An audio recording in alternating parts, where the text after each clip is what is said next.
দেখো আমি এখানে গরম জলে শুকনো লঙ্কাগুলো ভিজিয়ে রেখেছিলাম, এবার এগুলোকে স্মুথ পেস্ট করে নেবো। দেখো এখানে আমি 100 গ্রাম মতন আমি সয়াবিন নিয়ে নিয়েছি। আচ্ছা, সয়াবিনগুলো মধ্যে জল দিয়ে দিয়েছি, এবারে ওর মধ্যে নুন দিয়ে দেবো, দিয়ে একটু গরম জলে একটুখানি ফুটতে দেবো। দেখো সয়াবিনটা আমার গরম হয়ে গেছে, আমি নামিয়ে নিয়েছি। দেখো গরম জলটা ফেলে দিয়ে আমি এখানে ঠান্ডা জল দিয়ে একটু ভিজিয়ে রেখেছি। তারপরে কি করব, দেখো এখানে আমি একদম চিপে নিয়ে পুরো জলটা এরকম বের করে দেখো এর মধ্যে নিয়ে নেবো। প্রত্যেকটা সয়াবিন এরকমভাবে পুরো জল একদম চিপে বের করে দিতে হবে। এইভাবেই প্রত্যেকটা সয়াবিন করে নিতে হবে।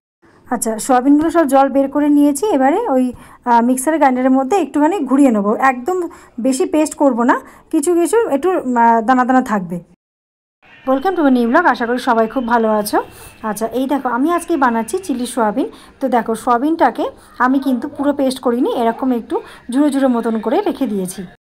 দেখো এখানে এই যে সয়াবিনগুলোকে মিক্সার গ্রাইন্ডারে তো মানে ঘুরিয়ে নিয়েছিলাম, এইবারে এর মধ্যে আমি দিয়ে দেবো হচ্ছে চিলি ফ্লেক্স, তারপরে এর মধ্যে দিয়ে দেবো কাঁচা লঙ্কা কুচি, এইবারে আমি এর মধ্যে নুন দিয়ে দেবো। নুনটাও যে যার পরিমাণ মতোই দেবে। আচ্ছা এর মধ্যে এবারে দেবো আমি কর্নফ্লাওয়ার দিয়ে দিচ্ছি উঁচু করে 3 চামচ, আর বেসন দেব উঁচু করে 1 চামচ। এবারে এই ডিমটা, একটা ডিম আমি এর মধ্যে ফাটিয়ে দিয়ে দেবো।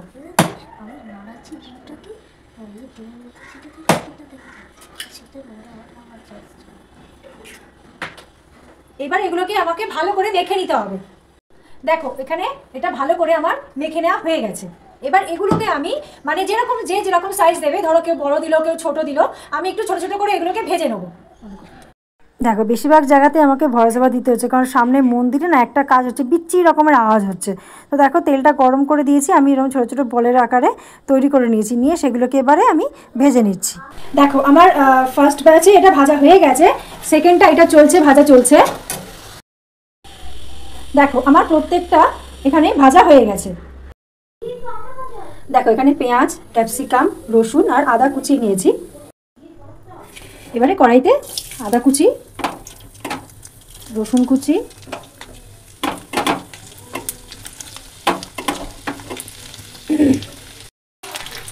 এবার এগুলো একটু ভাজা ভাজা হয়ে এসছে, এর মধ্যে দিয়ে দেবো ক্যাপসিকাম আর দিয়ে দেবো পেঁয়াজ। এগুলো একটু তেলের সঙ্গে নেড়ে চেড়ে নেব। এবারে এর মধ্যে দিয়ে দেবো পরিমাণ মতন নুন। দেখো দিয়ে দিচ্ছি শুকনো লঙ্কা বাটা,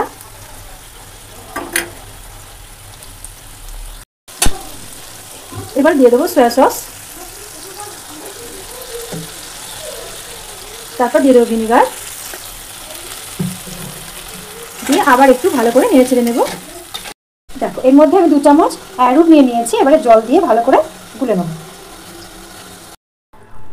দেখো আমার গ্রেভিটা ফুটে এসছে, এরপরে আমি এই বলগুলোকে দিয়ে দেবো। এরপরে ওপর দিয়ে আমি একটু গোলমরিচের গুঁড়ো ছড়িয়ে দেবো,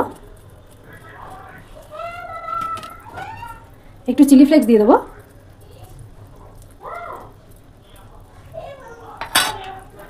দিয়ে একটু ভালো করে নেড়ে চেড়ে একটু ফুটে উঠলেই আমি নামিয়ে নেবো। আচ্ছা দেখো আমার চিলি সয়াবিন কমপ্লিট হয়ে গেছে, আমি নামিয়ে নিয়েছি। তো আমাকে কমেন্ট করে অবশ্যই জানাবে তোমাদের কেমন লাগলো। আজকের মতন টাটা বাই বাই, আবার আসি নতুন ভিডিও।